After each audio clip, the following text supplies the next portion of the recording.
ಫ್ರೀಲ್ಯಾನ್ಸಿಂಗಲ್ಲಿ ಮುಖ್ಯವಾಗಿ ಎಷ್ಟು ವಿಧಗಳಿದ್ದಾವೆ? ಯಾವ್ಯಾವ ಥರ ಫ್ರೀಲ್ಯಾನ್ಸಿಂಗನ್ನು ಮಾಡಬಹುದು ಜನ, ನೀವು ಅಥವಾ ನಾವು ಯಾರೇ ಇರ್ಬೋದು. ಫ್ರೀಲ್ಯಾನ್ಸಿಂಗಲ್ಲೂ ಮುಖ್ಯವಾಗಿ 2 ವಿಧಗಳಿದ್ದಾವೆ. ಆ 2 ವಿಧದ ಫ್ರೀಲ್ಯಾನ್ಸಿಂಗ್ ಅಂದರೆ, ಒಂದು ಪಾರ್ಟ್ ಟೈಮ್ ಫ್ರೀಲ್ಯಾನ್ಸಿಂಗ್, ಮತ್ತೊಂದು ಫುಲ್ ಟೈಮ್ ಫ್ರೀಲ್ಯಾನ್ಸಿಂಗ್. ಅಂದರೆ ಬೇರೊಂದು ವೃತ್ತಿಯಲ್ಲಿ ಇದ್ಕೊಂಡು ಬೇರೊಂದು ಜವಾಬ್ದಾರಿ, ಬೇರೊಂದು ಕೆಲಸ ಏನೊಂದು ಇರುತ್ತೆ ನಿಮಗೆ, ಆಗಲೂ ಕೂಡ ನೀವು ಫ್ರೀಲ್ಯಾನ್ಸಿಂಗನ್ನು ಮಾಡ್ತೀರಾ. ಅದಕ್ಕೆ ಪಾರ್ಟ್ ಟೈಮ್ ಫ್ರೀಲ್ಯಾನ್ಸಿಂಗ್ ಅಂತ ಕರೀತಾರೆ. ಅಂದರೆ ನಿಮ್ಮ ಕೆಲಸದ ಮಧ್ಯೆ ನೀವು ಟೈಮನ್ನು ಅದಕ್ಕಾಗಿ ಮೀಸಲಿಡ್ತೀರ. ಫುಲ್ ಟೈಮ್ ಕೆಲಸ ಇರುತ್ತೆ ನಿಮಗೆ, ಮತ್ತು ನಿಮಗೊಂದು ಟೈಮ್ ಮಿಕ್ಕತ್ತೆ. ಒಂದು ವೀಕೆಂಡ್ ಇರ್ಬೋದು, ಅಥವಾ ಡೈಲಿ ಒಂದು 2-3 ಅವರ್ಸ್ ಇರ್ಬೋದು, ಎಕ್ಸ್ಟ್ರಾ ಟೈಮ್ ಸಿಗುತ್ತೆ ನಿಮಗೆ. ಅಥವಾ ನೀವು ನೈಟ್ ಕೆಲಸ ಮಾಡ್ತೀರಾ, ಏನೋ ಒಂದು ಅದು ನಿಮ್ಗೆ ಬಿಟ್ಟಿದ್ದು. ಆ ಎಕ್ಸ್ಟ್ರಾ ಟೈಮಲ್ಲಿ ಕೆಲಸ ಮಾಡ್ತೀರಲ್ವ, ಅದನ್ನು ಪಾರ್ಟ್ ಟೈಮ್ ಫ್ರೀಲ್ಯಾನ್ಸಿಂಗ್ ಅಂತ ಕರೀತಾರೆ. ನೀವು ಒಂದು ಕೆಲಸದಲ್ಲಿ ಆಲ್ರೆಡಿ ಜಾಯ್ನ್ ಆಗಿರ್ತೀರ, ಮತ್ತೊಂದು ಕೆಲಸನ ಕಂಟಿನ್ಯೂ ಮಾಡ್ಕೊಂಡು ಹೋಗ್ತಿರ್ತೀರ. ಅದು ಐದರ್ ನಿಮ್ಮ ಒಂದು ಹಾಬಿ ಇರ್ಬೋದು. ಫಾರ್ ಎಕ್ಸಾಂಪಲ್, ಈಗ ಮ್ಯೂಸಿಕ್ ಕಂಪೋಸಿಂಗ್ ಒಂದು ಫುಲ್ ಟೈಮ್ ವರ್ಕ್ ಹೌದು, ನಿಜ. ಆದರೆ ಹಾಬಿಗಾಗಿ ಕೆಲವು ಜನ ಮ್ಯೂಸಿಕ್ಕನ್ನು ಕಂಪೋಸ್ ಮಾಡ್ತಾರೆ. ಸೌಂಡ್ ಕ್ಲೌಡಲ್ಲೋ ಅಥವಾ ಯೂಟ್ಯೂಬಲ್ಲೋ ಇನ್ನೆಲ್ಲೋ ಸೇಲ್ ಮಾಡ್ಬೋದು ಮ್ಯೂಸಿಕ್ಕನ್ನು. ಆ ಥರದ್ದು ಇರುತ್ತೆ. ಈ ಥರ ಮಾಡೋದು ನಿಮ್ಮ ಹಾಬಿ ಆಗಿದ್ದರೆ ಅದನ್ನು ಕಂಟಿನ್ಯೂ ಮಾಡ್ಕೊಂಡು ಹೋಗೋದಕ್ಕೆ ಅವಕಾಶ ಆಗುತ್ತೆ. ಯಾಕೆಂದರೆ ನೀವು ಆಲ್ರೆಡಿ ಒಂದು ಕೆಲಸದಲ್ಲಿದ್ದೀರಾ, ಮತ್ತೊಂದು ಕೆಲಸ ನಿಮಗೊಂಥರ ಗ್ಯಾಪ್ ಕೊಡುತ್ತೆ, ಬ್ರೇಕ್ ಕೊಡುತ್ತೆ. ಮೈಂಡನ್ನು ಒಂಚೂರು ರಿಫ್ರೆಶ್ ಮಾಡಿ ಹೊಸ ಥಿಂಕಿಂಗ್ಗೆ ಮುಂದುವರಿಯೋ ಥರ ಮಾಡುತ್ತೆ. ನೀವೀಗ ಮಾಡ್ತಿರೋ ರೆಗ್ಯುಲರ್ ಕೆಲಸ ಏನಿದೆ ಅದರಲ್ಲೂ ಕೂಡ ಆಸಕ್ತಿಯಿಂದ ಮುಂದುವರಿಯೋ ಥರ ಮಾಡೋದಕ್ಕೆ ಆ ಹಾಬಿ ಏನಿದೆ ನಿಮಗೆ ಸಹಾಯ ಮಾಡುತ್ತೆ. ಮ್ಯೂಸಿಕ್ ಕಂಪೋಸಿಂಗ್ ಇರ್ಬೋದು, ಸಿಂಗಿಂಗ್ ಇರ್ಬೋದು, ಆರ್ಟ್ ಅಥವಾ ಡ್ರಾಯಿಂಗ್ ಅಥವಾ ಪೋರ್ಟ್ರೇಟ್ ಮಾಡೋದಿರ್ಬೋದು, ಅಥವಾ ಸ್ಕಲ್ಪ್ಚರ್ ಇರ್ಬೋದು. ಈ ಥರ ಎಲ್ಲ ಕಲಾ ಪ್ರಕಾರಗಳಿದ್ದಾವೆ. ಇವುಗಳನ್ನೆಲ್ಲ ಹಾಬಿ ಅಂತ ಯಾರಾದರೂ ಕಂಟಿನ್ಯೂ ಮಾಡ್ಬೋದು. ಅದಕ್ಕೆ ನೀವು ಕಂಪ್ನಿಯವ್ರನ್ನ ಕೇಳಬೇಕಾಗಿಲ್ಲ ಹಾಬಿಯನ್ನು ಕಂಟಿನ್ಯೂ ಮಾಡೋದಕ್ಕೆ. ಆರ್ಟಲ್ಲಿ, ಆ್ಯಕ್ಟಿಂಗಲ್ಲಿ ಅಥವಾ ಸಿಂಗಿಂಗಲ್ಲಿ ಮಿಂಚೋದಕ್ಕೆ ನಿಮಗೇನು ಯಾರ್ದೇನು ಪರ್ಮಿಷನ್ ಬೇಕಾಗಿಲ್ಲ. ಈ ಥರದ ಕೆಲಸಗಳೇನಿದ್ದಾವೆ ಸೂಟ್ ಆಗ್ತವೆ ಪಾರ್ಟ್ ಟೈಮ್ ಫ್ರೀಲ್ಯಾನ್ಸಿಂಗ್ ಮಾಡೋದಕ್ಕೆ. ಯಾವತ್ತೋ ಒಂದು ಫಂಕ್ಷನ್ ಇದೆ, ವೀಕೆಂಡಲ್ಲಿ ಒಂದು ಪ್ರೋಗ್ರಾಮ್ ಇದೆ, ನೀವು ಅಟೆಂಡ್ ಮಾಡ್ತೀರಾ, ಅಥವಾ ಒಂದು ಸಂಗೀತ ಕಚೇರಿ ಕೊಡ್ತೀರಾ ಅವತ್ತು ನೀವು. It's possible. ಡ್ರಾಮಾ ಇರುತ್ತೆ, ಡ್ರಾಮಾದಲ್ಲಿ ಆ್ಯಕ್ಟಿಂಗ್ ಮಾಡ್ತಾ ಇರ್ತೀರಾ, ವೀಕೆಲ್ಲ ಕೆಲಸ ಮಾಡ್ತೀರಾ, ವೀಕೆಂಡಲ್ಲಿ ಡ್ರಾಮಾದಲ್ಲಿ ಆ್ಯಕ್ಟಿಂಗ್ ಮಾಡ್ತೀರಾ, ಮತ್ತೆ ವಾಪಸ್ ಬರ್ತೀರಾ, ಮಂಡೇ ಬಂದು ಕೆಲಸಕ್ಕೆ ಜಾಯ್ನ್ ಆಗ್ತೀರಾ.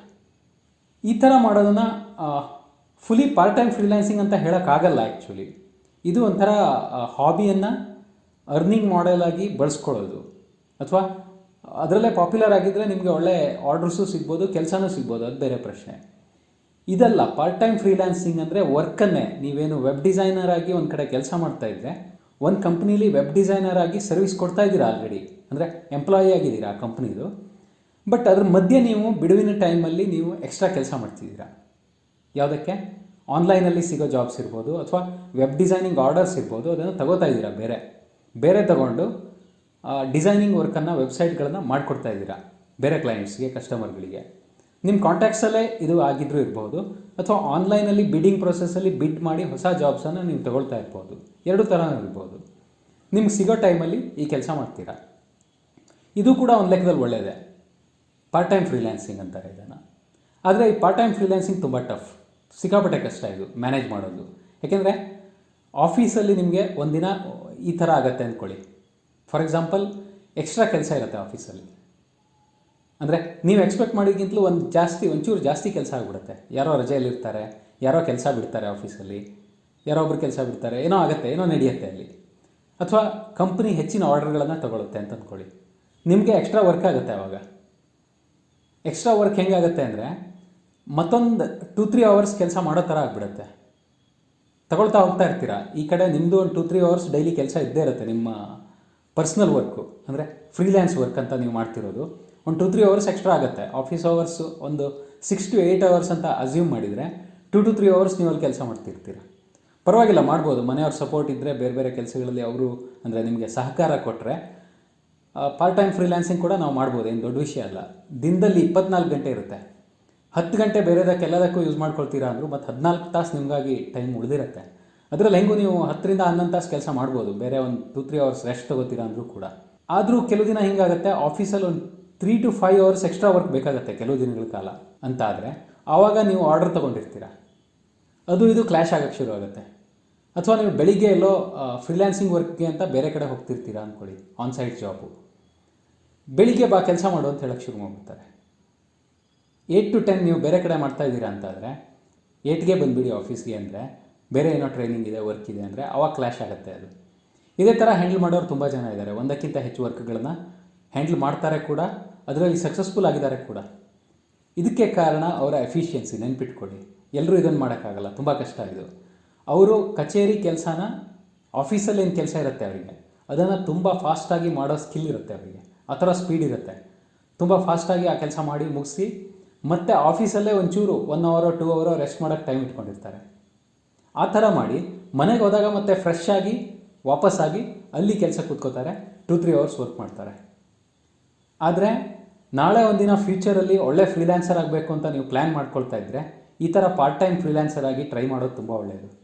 ಕಸ್ಟಮರ್ ರಿಲೇಷನ್ನು ಕೆಲಸ ಮಾಡೋದು, ಡೆಡ್ಲೈನ್ಗೆ ಕ್ಲೈಂಟ್ ಹೇಳೋ ಟೈಮ್ಗೆ ಕೆಲಸನ ಒಪ್ಪಿಸೋದು, ಮತ್ತು ಪ್ರೈಸಿಂಗು, ಬಾರ್ಗೇನಿಂಗು, ಯಾವ ಥರ ನೆಗೋಷಿಯೇಟ್ ಮಾಡಬೇಕು ಕ್ಲೈಂಟ್ಸ್ ಹತ್ರ, ಕೆಲಸದ ಬಗ್ಗೆ ಇರಲಿ ಅಥವಾ ಪ್ರೈಸ್ ಬಗ್ಗೆ ಇರಲಿ, ಹೆಂಗೆ ನೆಗೋಷಿಯೇಟ್ ಮಾಡಿ ಕೆಲಸನ ಹೆಂಗೆ ತೊಗೋಬೇಕು, ಕೊಟೇಶನ್ ಯಾವ ಥರ ಕೊಡಬೇಕು, ಈ ಥರದ ವಿಷಯಗಳಲ್ಲಿ ನಿಮಗೆ ಆನ್ ಹ್ಯಾಂಡ್ ಎಕ್ಸ್ಪೀರಿಯನ್ಸ್ ಸಿಗೋದಕ್ಕೆ ಈ ಪಾರ್ಟ್ ಟೈಮ್ ಫ್ರೀಲ್ಯಾನ್ಸಿಂಗ್ನಷ್ಟು ಒಳ್ಳೆ ದಾರಿ ಬೇರೆ ಇಲ್ಲ.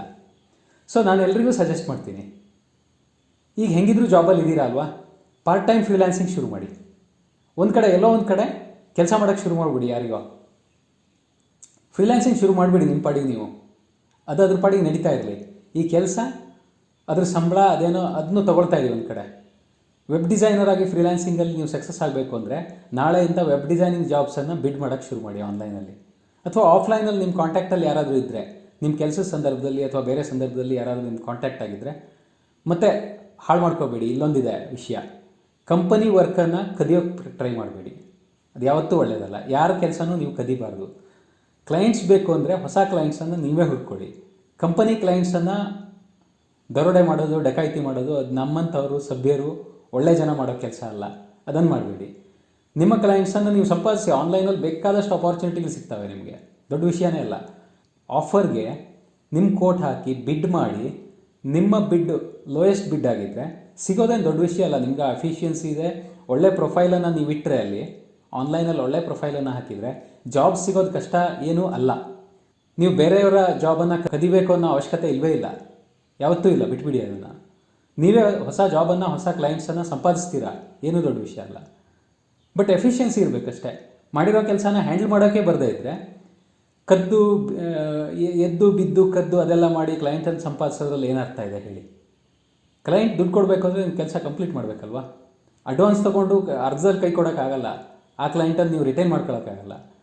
ಹಾಗಾಗಿ ಒಂದು ಕೆಲಸ ಮಾಡಿ, ಕ್ಲೈಂಟನ್ನು, ನಿಮ್ಮದೇ ಒರಿಜಿನಲ್ ಕ್ಲೈಂಟನ್ನು ನೀವೇ ಸಂಪಾದಿಸೋದಕ್ಕೆ ಪ್ರಯತ್ನ ಮಾಡಿ. ಸೊ ಇವಾಗ ಕ್ಲೈಂಟನ್ನು ಸಂಪಾದಿಸ್ತೀರಾ, ಈ ಥರ ಫ್ರೀಲ್ಯಾನ್ಸಿಂಗ್ ಮಾಡ್ತಾ ಇದ್ದೀರಾ ಅಂತ ಆದರೆ, ಪಾರ್ಟ್ ಟೈಮ್ ಫ್ರೀಲ್ಯಾನ್ಸಿಂಗ್ ಮಾಡ್ತಾ ಇದ್ದೀರಾ ಅಂತ ಆದರೆ, ನಾಳೆ ನೀವು ಬೆಳೆಯೋದಾದರೆ, ಫುಲ್ ಟೈಮ್ ಫ್ರೀಲ್ಯಾನ್ಸರ್ ಆಗಿ ಬೆಳೆಯೋದಾದರೆ ಅದೊಂದು ಒಳ್ಳೆ ಮಾಡೆಲ್.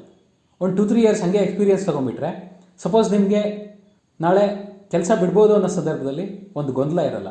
ನಾನು ಮಾಡಿದ್ದೀನಪ್ಪ, ಹೆಂಗಿದ್ರು ಗೊತ್ತಿದೆ ನನಗೆ ಈ ಕೆಲಸ. ಬಟ್ ಈ ಥರ ಕೆಲಸ ಮಾಡುವಾಗ 10 to 11 ಅವರ್ಸ್ ಅಥವಾ 12 ಅವರ್ಸ್ ಕೆಲಸ ಮಾಡೋದು ಅಂದರೆ ತುಂಬ ಕಷ್ಟ, ತುಂಬ ಪ್ರೆಷರ್ ಆಗುತ್ತೆ. ಇದು ಇನಿಷಿಯಲಿ ಒಂದು ಬಿಸ್ನೆಸ್ ಮಾಡೆಲನ್ನು ಡೆವಲಪ್ ಮಾಡೋವರೆಗೆ ಆ ಪ್ರೆಷರ್ ಇರುತ್ತೆ. ಒಂದಿನ ನೀವು ಆ ಕೆಲಸನ ಬಿಟ್ಬಿಡ್ತೀರಾ. ಯಾವ ಕಂಪ್ನಿಗೆ ಕೆಲಸಕ್ಕೆ ಅಂತ ನೀವು ಹೋಗ್ತಿದ್ದೀರಾ ಅದನ್ನು ಬಿಟ್ಬಿಡ್ತೀರಾ. ಈ ರೆವೆನ್ಯೂ ಮಾಡೆಲ್ ಸಕ್ಸಸ್ಫುಲ್ ಅಂತ ಗೊತ್ತಾದಾಗ ಮಾತ್ರ ಅದನ್ನು ಬಿಡ್ತೀರಾ, ಇಲ್ಲಾಂದರೆ ಏನಕ್ಕೆ ಬಿಡ್ತೀರಾ? ಆ ಹಣ ಕೂಡ ಸಂಬಳದಲ್ಲಿ ಏನು ಬರುತ್ತೆ ಆ ಹಣ ಕೂಡ ಇಲ್ಲಿ ಸಿಗತ್ತೆ ಅಂತ ಆದಾಗ ಅದನ್ನು ಬಿಟ್ಬಿಡ್ತೀರಾ.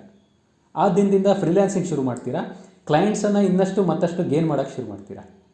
ಹೆಚ್ಚೆಚ್ಚು ಕ್ಲೈಂಟ್ಸ್ ಬೇಕು ನಿಮಗಾಗ, ಯಾಕೆಂದರೆ ಫುಲ್ ಟೈಮ್ ಮಾಡ್ತಿದ್ದೀರಾ. ಆವಾಗ 2-3 ಅವರ್ಸ್ ಮಾಡ್ತಾಯಿದ್ರಿ, ಇವಾಗ ಫುಲ್ ಟೈಮ್ 8 to 10 ಅವರ್ಸ್ ಏನು ನಿಮ್ಮ ವರ್ಕಿಂಗ್ ಅವರ್ಸ್ ಇದೆ ಅದನ್ನು ಫ್ರೀಲ್ಯಾನ್ಸಿಂಗ್ ಮೇಲೆ ಇನ್ವೆಸ್ಟ್ ಮಾಡ್ತೀರಾ. ಆ ಥರ ಇನ್ವೆಸ್ಟ್ ಮಾಡುವಾಗ ಅದಕ್ಕೂ ಹಿಂದೆ ಮಾಡಿರೋದು ಕೌಂಟ್ ಆಗುತ್ತೆ. ಆ ಎಕ್ಸ್ಪೀರಿಯೆನ್ಸನ್ನು ನೀವು ನಿಮ್ಮ ಪ್ರೊಫೈಲಲ್ಲಿ ಆ್ಯಡ್ ಮಾಡ್ಕೋಬೋದು. ನಾನು ಈ ಥರ ಕೆಲಸ ಮಾಡಿದ್ದೀನಿ ಈ ಕ್ಲೈಂಟ್ಸ್ಗೆ, ಆಫೀಸಲ್ಲಿ ಕೆಲಸ ಮಾಡಿಕೊಂಡು ಕೂಡ ಇದನ್ನು ಮಾಡಿದ್ದೀನಿ ಅಂದರೆ ನಿಮ್ಮ ರೇಟಿಂಗ್ ಇನ್ನೂ ಜಾಸ್ತಿ ಆಗುತ್ತೆ. ಯಾಕೆಂದರೆ ಫ್ರೀಲ್ಯಾನ್ಸ್ ಬಗ್ಗೆ ನಿಮ್ಗೆ ನಿಜವಾಗಿ ಪ್ಯಾಷನ್ ಇದೆ ಅಂತ ಕ್ಲೈಂಟ್ಗೂ ಅರ್ಥ ಆಗುತ್ತೆ.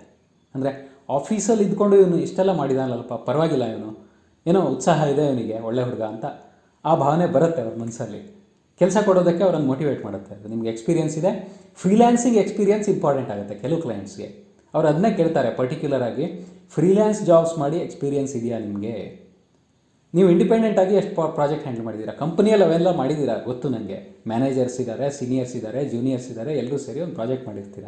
ಆದರೆ ಈ PHP ವೆಬ್ಸೈಟನ್ನು, ಈ ಕಾರ್ಟು ಇದೆಲ್ಲ ಸೇರಿಸ್ಕೊಂಡು ಆ್ಯಪು ಬೇಕು ನನಗೆ, ಇದೆಲ್ಲ ಡಿಸೈನ್ ಮಾಡಿಕೊಡ್ಬೇಕು ಅಂದರೆ ನಿಮಗೆ ಫ್ರೀಲ್ಯಾನ್ಸ್ ಎಕ್ಸ್ಪೀರಿಯನ್ಸ್ ಇರಬೇಕು, ಇಲ್ಲ ನಾನು ಕೊಡಲ್ಲ ಅಂತಾರೆ ಯಾರಾದ್ರು ಒಂದಿಷ್ಟು ಕ್ಲೈಂಟ್ಸು. ಅವಾಗ ಏನು ಮಾಡ್ತೀರಾ? So part time freelancing springboard ಇದ್ದ ಹಾಗೆ, ಇದು ಒಂದು ಸ್ಟೇರ್ ಕೇಸ್ ಇದ್ದ ಹಾಗೆ. ಮೇಲ್ಗಡೆ ಹತ್ತಬೇಕು ಅಂದರೆ ಸ್ಟೇರ್ ಕೇಸ್ ಬೇಕಾಗುತ್ತೆ ನಿಮಗೆ. ಅದೇ ಥರ ಸ್ಟೆಪ್ಸು, ಸ್ಟೆಪ್ ಬೈ ಸ್ಟೆಪ್ಪು, ಒಂದೊಂದು ಪ್ರಾಜೆಕ್ಟು ಒಂದೊಂದು ಸ್ಟೆಪ್ ಅಂತ ಅಂದ್ಕೊಳ್ಳಿ. ಪಾರ್ಟ್ ಟೈಮ್ ಫ್ರೀಲ್ಯಾನ್ಸರ್ ಆಗಿ ನೀವು ಏನೇನು ಪ್ರಾಜೆಕ್ಟ್ ಕಂಪ್ಲೀಟ್ ಮಾಡಿರ್ತೀರಾ, ಆ ಒಂದೊಂದು ಪ್ರಾಜೆಕ್ಟನ್ನು ನಿಮಗೆ ಫುಲ್ ಟೈಮ್ ಫ್ರೀಲ್ಯಾನ್ಸರ್ ಆಗೋದಕ್ಕೆ ಒಂದೊಂದು ಸ್ಟೆಪ್ ಅದು ಅಂತ ಅಂದ್ಕೊಳ್ಳಿ. ಒಂದೊಂದು ಪ್ರಾಜೆಕ್ಟನ್ನು ಶ್ರದ್ಧೆಯಿಂದ ಚೆನ್ನಾಗಿ ಕಂಪ್ಲೀಟ್ ಮಾಡಿ. ಆವಾಗ ಏನಾಗುತ್ತೆ, ನಾಳಿನ ಬೆಳವಣಿಗೆಗೆ ಒಂದು ಹೆಲ್ಪ್ ಆಗುತ್ತೆ ಅದರಿಂದ. ಸೊ ಈ ಥರ ಪಾರ್ಟ್ ಟೈಮ್ ಫ್ರೀಲ್ಯಾನ್ಸಿಂಗ್ ಮಾಡೋದೇನಿದೆ, ಫ್ಯೂಚರಲ್ಲಿ ಬೆಳೆಯೋದಕ್ಕೆ ನಿಮಗೆ ತುಂಬ ಸಹಾಯ ಮಾಡುತ್ತೆ. ಹಾಗಿದ್ರೆ ಪಾರ್ಟ್ ಟೈಮ್ ಫ್ರೀಲ್ಯಾನ್ಸಿಂಗನ್ನು ತುಂಬ ಸಕ್ಸಸ್ಫುಲ್ಲಾಗಿ ಮಾಡೋದು ಹೇಗೆ? ಒಂದು ಆಫೀಸಲ್ಲಿ ಆಲ್ರೆಡಿ ಕೆಲಸ ಮಾಡ್ತಿದ್ದೀರಾ, ವರ್ಕ್ ಇದೆ, ವರ್ಕಿಗೆ ಸಂಬಂಧಪಟ್ಟ ಒಂದಷ್ಟು ತುಂಬ ರೆಸ್ಪಾನ್ಸಿಬಿಲಿಟೀಸು ಇರುತ್ತೆ ನಿಮಗೆ. ನಾಳೆಯಿಂದ ಫ್ರೀಲ್ಯಾನ್ಸರ್ ಆಗಿ ಪಾರ್ಟ್ ಟೈಮ್ ಮಾಡಬೇಕು ಅಂತಂದರೆ ಐಡಿಯಲ್ ಆಗಿ ಅದನ್ನು ಮಾಡೋದು ಹೇಗೆ, ಚೆನ್ನಾಗಿ ಮಾಡೋದು ಹೇಗೆ? ನೀವೊಬ್ಬರೇ ಮಾಡೋಕ್ಕಾಗಲ್ಲ, ನೆನಪಿಡಿ, ಕಷ್ಟ, ತುಂಬಾ ಕಷ್ಟ, ಒಬ್ಬರು ಮಾಡೋಕ್ಕಾಗಲ್ಲ. ಏಕೆಂದರೆ ಯಾವುದೇ ಫ್ರೀಲ್ಯಾನ್ಸ್ ವರ್ಕು ಫುಲ್ ಟೈಮ್ ವರ್ಕನ್ನೇ ಬಿಡುತ್ತೆ. ಫುಲ್ ಟೈಮ್ ವರ್ಕ್ ಮಾಡಲೇಬೇಕಾಗತ್ತೆ ಒಂದು ಫ್ರೀಲ್ಯಾನ್ಸ್ ವರ್ಕಿಗೆ. ಪಾರ್ಟ್ ಟೈಮ್ ಮಾಡಬೇಕು ಅಂದರೆ ನಿಮ್ಗೆ ಅಷ್ಟೊಂದು ಎಫಿಷಿಯನ್ಸಿ ಇರಬೇಕು, ಅಥವಾ ಅಷ್ಟೊಂದು 24 hours ಬೇಕಿದ್ರೂ ನಾನು ವರ್ಕ್ ಮಾಡಬಲ್ಲೆ ಅನ್ನೋ ಥರ ಸಾಮರ್ಥ್ಯ ಇರಬೇಕು, ಕೆಪಾಸಿಟಿ ಇರಬೇಕು ನಿಮಗೆ. ಅಷ್ಟೊಂದು ವರ್ಕ್ ಮಾಡೋದಕ್ಕೆ ಒಳ್ಳೆ ಹೆಲ್ತ್ ಕೂಡ ಬೇಕಾಗುತ್ತೆ. ಹಾಗಿದ್ರೆ ಹೇಗೆ ಮ್ಯಾನೇಜ್ ಮಾಡ್ತೀರಾ ಇದನ್ನು? ಸಕ್ಸಸ್ಫುಲ್ಲಾಗಿ ಹ್ಯಾಂಡಲ್ ಮಾಡೋದು ಹಿಂಗೆ, ಪಾರ್ಟ್ ಟೈಮ್ ಫ್ರೀಲ್ಯಾನ್ಸಿಂಗನ್ನು ಹ್ಯಾಂಡಲ್ ಮಾಡೋದು, ಪ್ಲಸ್ ನಿಮ್ಮ ಜಾಬ್ ಏನಿದೆ, ರೆಗ್ಯುಲರ್ ಜಾಬ್ ಏನಿದೆ, ಎಂಪ್ಲಾಯ್ಮೆಂಟು, ಅದನ್ನು ಚೆನ್ನಾಗಿ ಹ್ಯಾಂಡಲ್ ಮಾಡಿಕೊಂಡು ಎರಡೂ ಕಡೆ ಎಲ್ಲೂ ತೊಂದರೆ ಆಗದೆ ಇರೋ ಥರ ಸಕ್ಸಸ್ಫುಲ್ ಪರ್ಸನ್ ಆಗಿ ಬೆಳೆಯೋದು ಹೆಂಗೆ? ಇದಕ್ಕೆ ಒಂದು ಐಡಿಯಾ ಇದೆ. ನೀವು ಆನ್ಲೈನಲ್ಲಿ ನೋಡಿದರೆ ನಿಮಗೆ ಕಾಣಿಸ್ತಾ ಇರುತ್ತೆ, ಎಷ್ಟೋ ವ್ಯಕ್ತಿಗಳು ಅವರು ಬರೀ ಒಬ್ಬನೇ ಫ್ರೀಲ್ಯಾನ್ಸರ್ ಆಗಿರಲ್ಲ, ಒಂದು ಫುಲ್ ವರ್ಕ್ ಗ್ರೂಪ್ ಇರುತ್ತೆ. ಅಲ್ಲಿ ದೊಡ್ಡ ದೊಡ್ಡ ಪ್ರಾಜೆಕ್ಟಿಗೆ ಒಬ್ಬನೇ ಮಾಡಲ್ಲ ಅವರು. ಆ್ಯಕ್ಚುಲಿ ಯಾವ ಪ್ರಾಜೆಕ್ಟ್ ಅನ್ನೋದ್ರೂ ಬಿಡ್ ಮಾಡೋ ಕೆಪಾಸಿಟಿ ಇರುತ್ತೆ ಅದಕ್ಕೆ. ಹೆಂಗೆ ಅಂದರೆ ಒಂದು ವರ್ಕ್ ಗ್ರೂಪನ್ನು ಮಾಡ್ಕೊಂಡಿರ್ತಾರೆ, ತುಂಬ ಜನ ಸೇರ್ಕೊಂಡಿರ್ತಾರೆ.